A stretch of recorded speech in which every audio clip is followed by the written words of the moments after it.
Hey guys, అసలు ఇవాళ Sunday. నాకైతే చికెన్ లేని ముద్ద దిగదు. ఎప్పుడు స్టవ్ మీదే చేస్తాం కదా అనేసి పొయ్యి మీద చేయడానికి బావి దగ్గరికి అయితే వచ్చేసాను. ఇంకా దానికి కావాల్సిన ఐటమ్స్ అన్నీ తీసుకువచ్చా. పొయ్యి ముట్టించడమే ఇక్కడ పెద్ద టాస్క్. ఇంకా ఫైనల్గా పొయ్యి అయితే ముట్టించేసాను. ఇంక ఈ గ్యాప్లో ఒక మ్యాంగో అయితే పట్టించాను. ఆ తర్వాత అయితే పక్కనే కరివేపాకు చెట్టు ఉంది.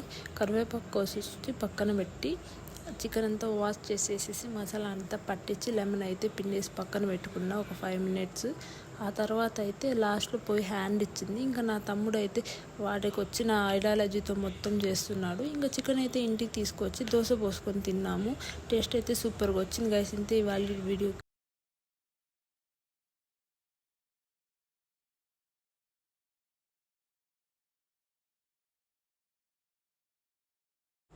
లాస్ట్లో పొయ్యి అయితే హ్యాండ్ ఇచ్చేసింది. ఇంకా నాకేం చేయాలో అర్థం కాలేదు. ఇంకా నా తమ్ముడు వచ్చేసి వానుకున్న టెక్నాలజీ అంతా యూజ్ చేశాడు. ఇంకా ఫైనల్గా అయితే చికెన్ అయితే రెడీ అయిపోయింది. తను ఇంటి దగ్గర తీసుకొని మా అమ్మని దోశ పోయమన్నాను.